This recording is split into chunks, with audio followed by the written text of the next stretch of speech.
name is Jenny, and I'm a wife and mom raising 2 kids. But I used to live a more glamorous life as a TV reporter. I was on the nightly news interviewing pop stars and politicians. So when I said goodbye to TV and hello to motherhood, I suddenly discovered what we moms are up against. We live in a world that tells us to be rich and famous, thin and successful. You know, almost nobody says, oh, hey, you're a mom? That's fabulous. But you are fabulous, and I'm here to tell you why. It's the Channelmom Show, celebrating you with Jenny Dean Schmidt. Bruno Mars. Okay. All right, let's get to something serious. Stop, Josh. This is the Channelmom Show, where we are celebrating you on Mile High Sports Radio, AM 1510, FM 93.7. I'm your host, Jenny Dean Schmidt. And now we have a fabulous guest. Her name is Lauren Miller, and she is Google's #1 stress relief expert. Lauren has received national recognition in Red Book, Ladies Home Journal, CNBC, Lifetime, and Discovery. With 10 years of proven experience and 18 years of intensive extended education in the areas of anxiety relief and stress reduction. You know what? I think she's just for me. Everybody else can just tune out if they need to, but I'm going to listen to her. She has written about her own journey through stage 3 breast cancer. Lauren is just about to release her new book, 99 Things You Wish You Knew Before Stressing Out. Welcome, Lauren. Hi, Jenny. How are you this morning? Oh, I'm good. And I'm especially good because you're here and you're going to help me with my stress. And I'm hoping you're going to help a lot of moms. Thanks for the opportunity to share. I appreciate it. Oh, my pleasure. Okay. I know that moms out there really do need to hear what you have to share because the stress level with all that is expected nowadays, especially of moms who also work outside the home, you just have a lot to share with them. So let's begin by asking about your story. What led you to write this book that's getting so much attention because people really do need it? What unfolded in your story that you came to this place? You know, this book actually came to me. My first book, Hearing His Whisper, was something that I had worked on probably for about 8 years.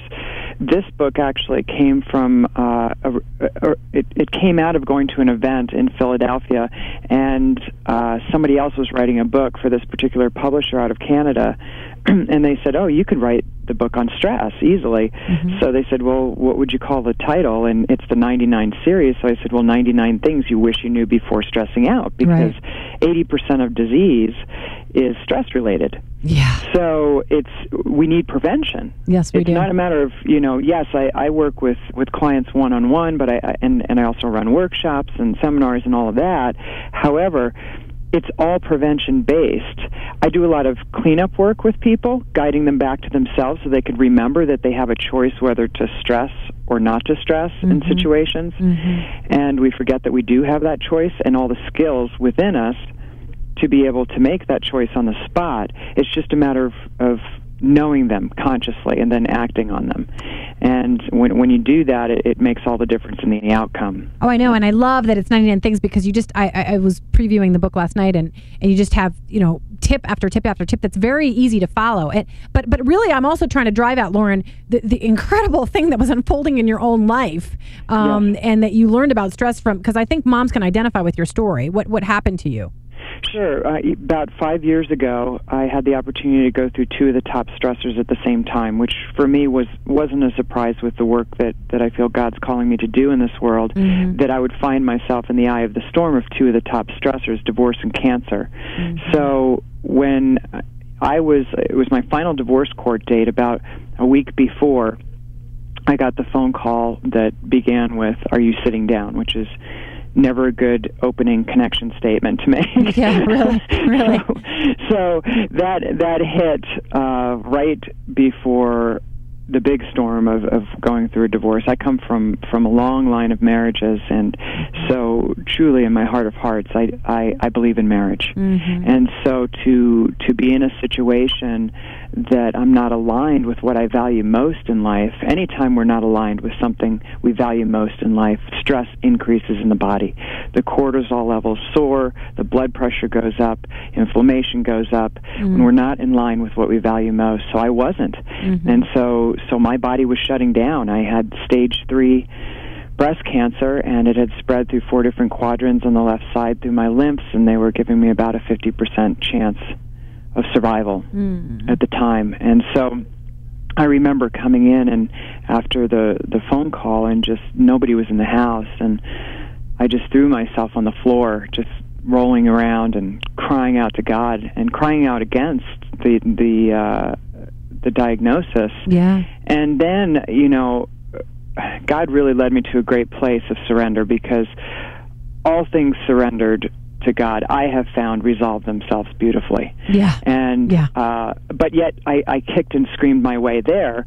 Another essential ingredient for inner peace is to give yourself permission to feel any and every emotion without judgment. Mm-hmm. Because as human beings, we define, we need to come to conclusions, we analyze, we interpret, we need to own, control, and possess in order to feel safe inside of our bodies. Mm-hmm. When the truth of the matter is, we are constantly safe.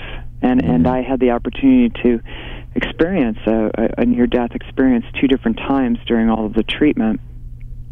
In less than 2 years, I went through a year of chemo, additional 16 chemo rounds to that, 6 weeks of daily radiation, 12 surgeries, a MRSA staph infection. That was one of the close calls that spread through my bloodstream, and so many different opportunities to practice really what I had been learning about and teaching for 20 years. Right. And so being able to emerge out of the eye of the storm, and now being in a position to be able to reach my hand back into the storm and grab a hold of the hands of those people that cannot see and hear and respond, because the weight of the elements contained in the storm are too dense.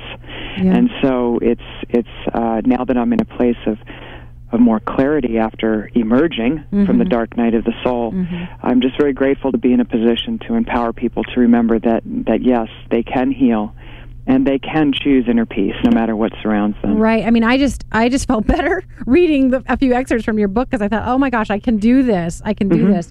And you're right, that part of it is just surrendering it all to God, and then it gets better. Yep. I want you to talk about what stress does to us in our modern culture. I mean, sometimes I really think that people could almost throw out all of their diets and all of their pills that they'd use to prevent sicknesses and just focus on reducing their stress, and they'd be 80% of the way there. So to talk about, just for a minute, because I also want to get to a few tips. Sure. Talk about what stress is doing to us in our modern culture and to moms. Yeah, it fragments us. I mean, that's the biggest thing. It fragments us and causes us to forget the strength and the power that we have within, to move from that power. We knew that in kindergarten when we just had that kind of single frequency going on in energy work, the connection to God and knowing ourselves to be capable of just exploring and being curious and fascinated. And the problem is that curiosity and fascination has been replaced by assumptions and attachments. And so those assumptions and attachments increase all of the stress hormones in the body and the feelings of threat in the body. And what happens during stress is actually the front part of the brain, which is responsible for the sensory intake, what we see, feel, hear, smell, all of the sensory awareness becomes so huge, it's like a tsunami, and it literally floods the back part of the brain, which is the ability to reason, the ability to come up with creative solutions, the ability to process the information you're experiencing in life. And so as the stress increases, our inability to be able to function diminishes greatly because of the sensory overload. And it's usually the fight, flight, or freeze response. It's because we are perceiving a situation as a possible threat to our sense of safety. And in the true sense of the meaning of the word stress, it is truly just a signal within your body. Everybody feels it in different places. A signal within your body giving you the opportunity to identify and adjust your perception of any situation before you. Right, and you can just change right there. We can. I like Dr. Caroline Leaf, and she talks about that too. That you can just, and I'm sure you're probably familiar with her too. You can just change that decision. You can shift. Yeah, absolutely. And so that I want to get to a few ideas from your upcoming book, which I'm so excited to read myself. And one of the things I read is that you can quickly make a decision. So I want moms listening today who are just thinking, I can't take it anymore. I am so stressed out. I have so much to do. I'm freaking out. That there are a few really quick things that you say at the very beginning of the book about remember what you value. And sometimes I thought of how I just will lie down with my son or my daughter and just snuggle with them, and that will change everything. And so I'm just remembering what I value, and all the stuff I'm worried about goes away. Remember that we're not perfect. My mom was very fond of saying that growing up, that we're just not perfect. And finally, the breathing. And I want people to know this because it's really true that if they don't take care of their stress, they're going to get sick. So why don't you give people a few quick tips? Well, you mentioned a couple really powerful ones. The other thing, too, to understand is that whatever you focus on grows bigger quickly. So if you're focusing on what's not working out for you in your day, whatever that would be, then you're going to see it grow very quickly, and it's actually a physiological thing. There's a piece in the brain in the base of the brainstem called the reticular activating system, and its sole purpose is behavioral motivation and to tune in to whatever you're focusing on. This is the part of the brain that, like when you're looking for a car or a pair of shoes or something, you see them everywhere because it tunes in. It literally is tuning in, constantly tuning in. The key thing to know is that you can program it by your choice of focus. And so as you're going through your day, rather than looking at things as rejection or failure, and failure is simply a label we put on events that have undesirable outcomes. That's all failure is. And so shift your perception. Rather than looking at it as a downfall, look at it as an opportunity for learning and growth.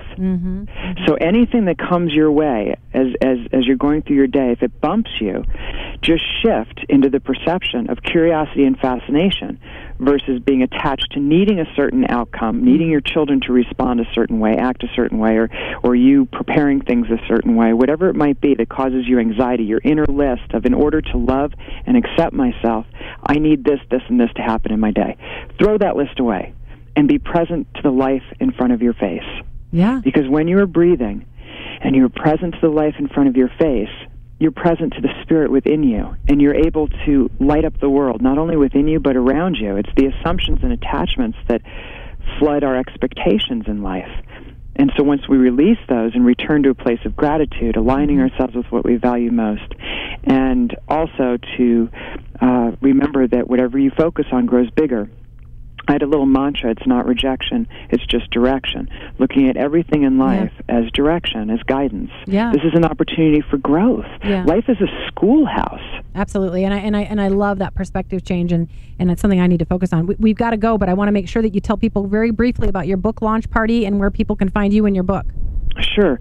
There is the actual launch is this Tuesday, and the website is beforestressingout.com. Beforestressingout.com. Just go there on Tuesday, and there's a ton of free gifts. And we're also launching Stress Solutions University, which is going to be the online video site that goes hand in hand with the 99 things. So just quick 2 to 3 minute teachings on how to de-stress your life quickly, and you can actually see them demonstrated. Oh, beautiful.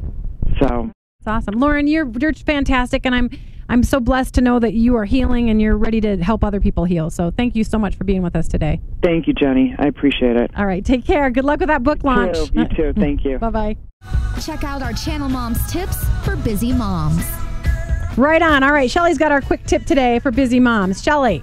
Okay, so this is for moms who work from home. So this is for you, Jenny. Okay. So if you're working from home and your kids are home for the summer and they're getting in your way of getting your work done, you need to establish office hours. Yeah. Yeah. And you post them. You post them. Yeah. And if you can even shut the door. This might not be working in your house, but if you have a place in your house where you can shut the door and let the kids know that these are your office hours and you're going to work from, say, 7 to 12, and they're to leave you alone until you're done. Now, the key is when your work is done, you're done. You don't go back into the office. Yeah. Your work is done for the day. And that should help you with your stress, too. It should, because you sort of have this guilt and you're sort of trying to do two things at once and you're afraid to say no to them. And you know, my kids are at the age where they really can handle it. They can go read or do something outside or whatever. And I'm trying to do something good for moms, so I don't need to feel bad about that. But yeah, you're right. I hope every mom out there is empowered to post a list of work hours so that their children could be doing something else while they're doing a little bit of work. Yeah, and you can also set breaks in your time. So say you want to set a 10-minute break every hour or every hour and a half, then you can get out and see your kids and say hi and go back in. I like it. Thank you for the tip for busy moms, Shell. All right, you are listening to the Channel Mom Show, where we are celebrating you on Mile High Sports Radio, AM 1510, FM 93.7. I'm your host, Jenny Dean Schmidt. Thanks so much for joining us today. We hope we've been an inspiration to you. Please join us next week, and join us on Facebook.com/Channel Mom and talk to us about the show today. I'd love to hear from you. All right, take care.